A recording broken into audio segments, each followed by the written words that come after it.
E aí, pessoal, belezinha? Professor Sidley Oliveira na área e vamos a mais uma aula de língua portuguesa do 8º ano, gente. Na aula de hoje, gênero reportagem. Na aula passada a gente viu a notícia, nessa daqui a gente vai ver a reportagem e spoilers, porque depois nós vamos entrar no gênero entrevista, uma vez que todos eles são, já interligados, certo? Então vamos lá, gente. O gênero reportagem, ele é um não literário, assim como a notícia.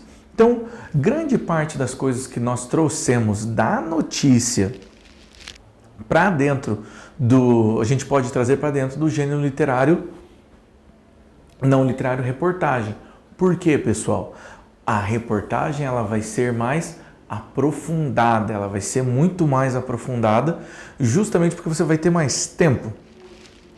Enquanto na notícia nós tínhamos que trabalhar algo que estava acontecendo no momento, e algo que está acontecendo no momento, muitas vezes nós não temos informações, certo?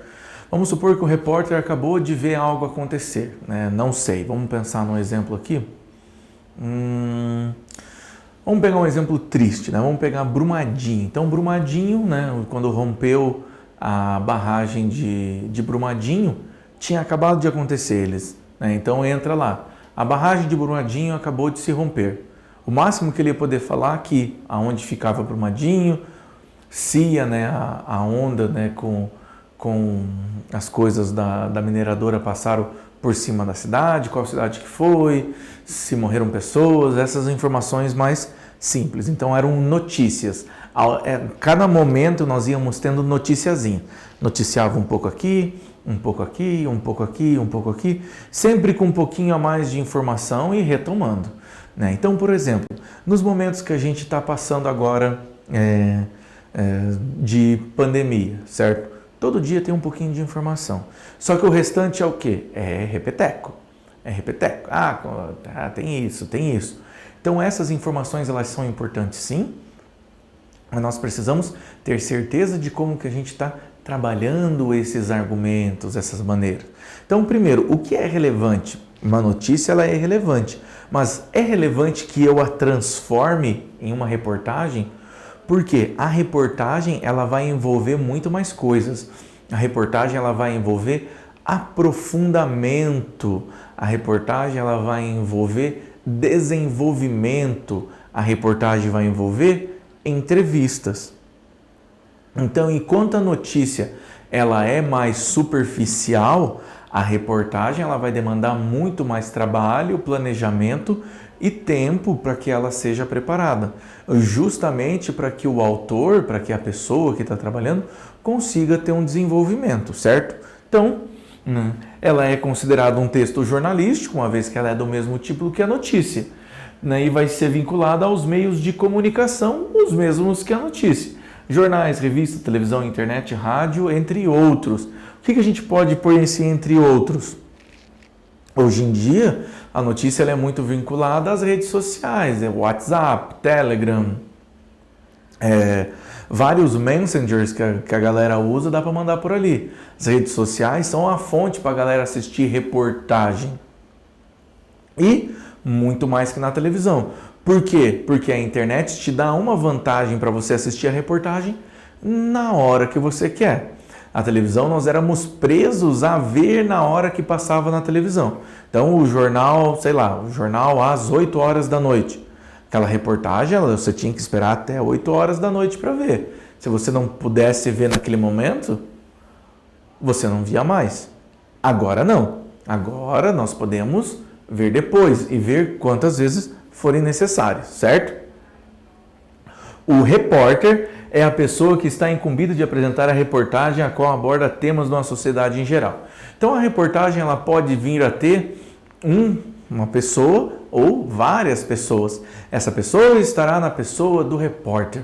O repórter que irá conduzir a reportagem e como ela irá se desenvolver. Quem dá ritmo à reportagem? O repórter. É o repórter que vai mostrar como trabalhar, com quem trabalhar, por que trabalhar, de que maneira trabalhar. E isso vai ser muito útil justamente para dar dinamicidade. Então, a maneira com que você fala, né, se você vai fazer uma reportagem, você vai prender a atenção das pessoas. A quantidade de curiosidades, de informações, a hora que você põe uma pausa dramática, tudo isso vai ser comandado pelo repórter e também pela parte de edição, certo? Então, a reportagem, o que ela vai ser composta? Isso a gente pensando numa reportagem escrita, certo, pessoal? Então, vamos lá. Título principal, um título secundário, né? As notícias podem apresentar dois títulos, um principal, um mais abrangente, sendo a manchete o outro secundário, uma espécie de subtítulo. Então a gente tem o título grandão em negrito e depois uma explicação dele. Ah, mas então ele é a linha fina? Não, gente. O subtítulo ele pode vir com uma complementação de título embaixo dele, que vai ser o subtítulo. A linha fina, ela vai ter um outro papel. A linha fina, ela vai trazer uma informação, um resumo de uma informação ou até uma explicação, contendo algumas informações. Lembrando que pode ser linha fina ou gravata, certo? Então, o lead a gente já está conhecido dele. Na linguagem jornalística, o lead corresponde aos primeiros parágrafos do texto. Gente, eu coloquei no plural, mas geralmente é o primeiro parágrafo, que é o lead.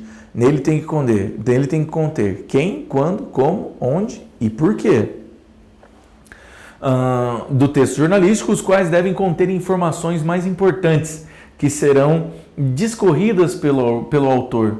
Portanto, o lead pode ser considerado uma espécie de resumo, onde as palavras-chave serão apontadas.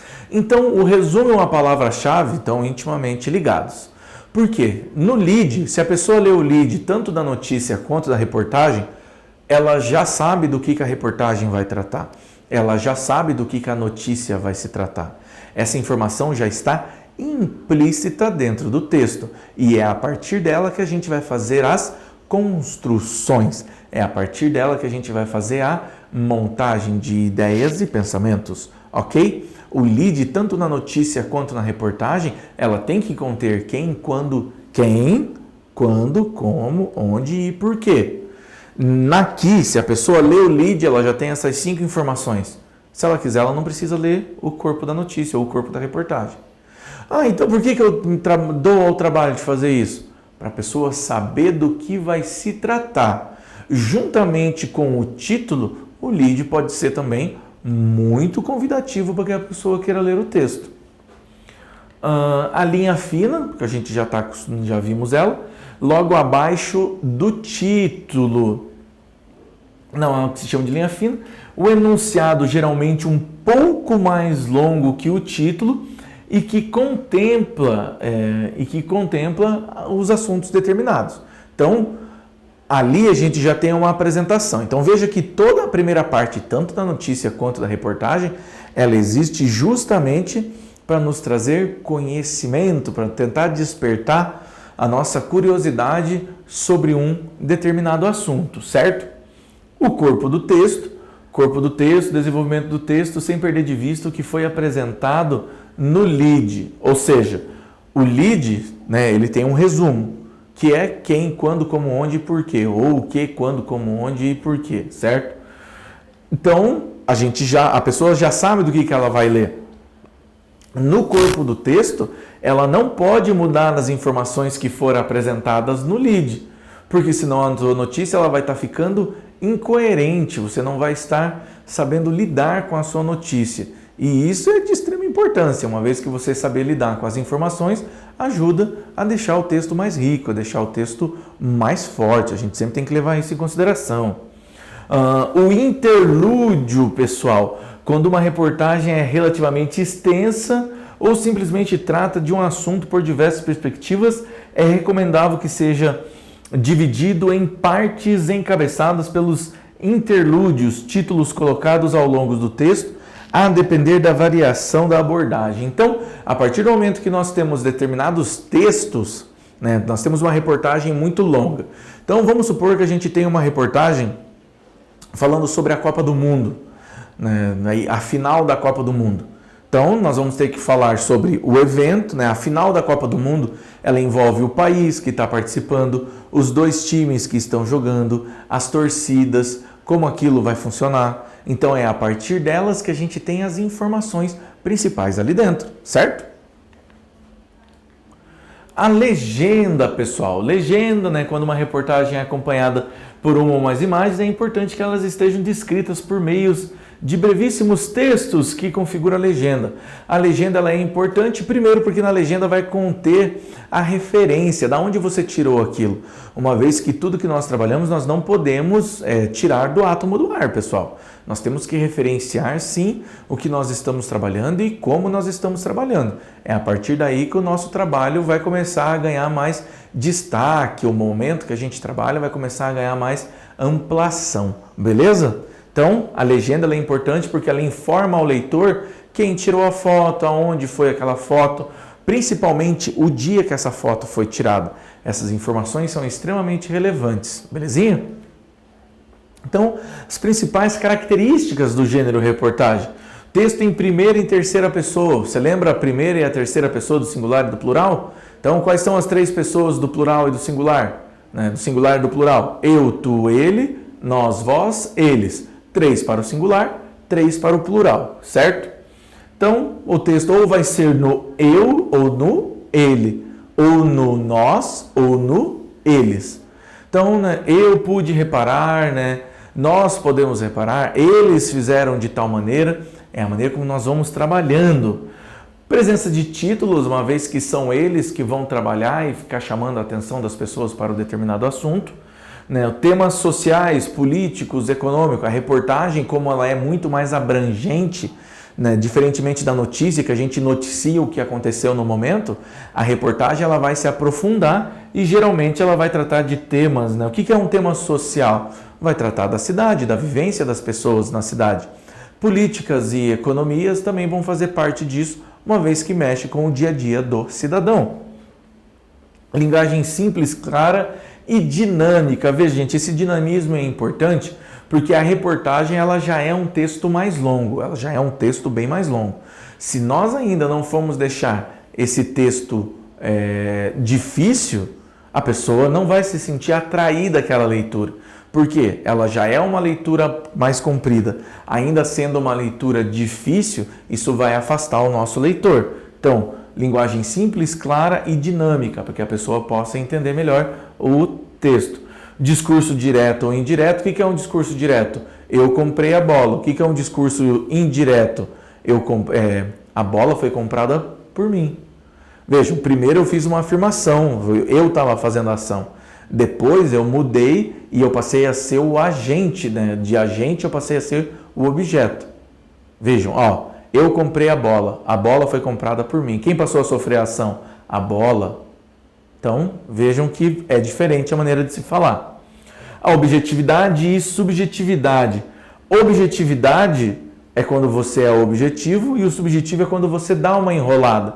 Professor, mas eu tenho que ser dinâmico, como é que eu vou enrolar? Nessa enrolada é onde você vai colocar detalhes sobre a informação. Veja, eu não disse que o texto não precisa ter enrolação. O problema é que essa enrolação tem que ter sentido dentro do texto. Linguagem formal, ou seja, a maneira com que nós vamos trabalhar, ela tem que ser um português muito bem falado, certo? E os textos assinados pelo autor, uma vez que a reportagem ela vai ter uma equipe que trabalha em cima dela. Então, gente, uma coisinha que a gente precisa ter em mente é a diferença de fato e opinião. A reportagem ela pode sim ter o fato ou uma opinião. Só que um fato, aquilo que se faz, uma façanha, uma proeza, gente, um acontecimento, um sucesso, ou seja, não tem como isso não acontecer. Não tem como nós não fazermos isso da maneira correta. É a partir daqui que a gente vai... Quer dizer, então um fato, ele é comprovado, ele é científico, a gente trabalhou em cima dele. A opinião não, a opinião ela é nossa. Eu posso pensar o que eu quiser, só que eu posso estar errado. Um fato nunca está errado, pessoal. Então a opinião vem do substantivo feminino, o juízo de forma que alguém faz de alguma coisa e a adesão pessoal de crer do que é bom e verdadeiro. É uma convicção, é uma crença. Então nós temos que ver isso. Fato é algo comprovado cientificamente. Uma opinião é algo que você traz do seu dia a dia, mas que não necessariamente esteja certo. Você pode comprovar a sua opinião a partir de fatos? Logicamente que você pode, mas os fatos também podem quebrar a sua opinião. Belezinha? Pessoal, muito obrigado e até a próxima.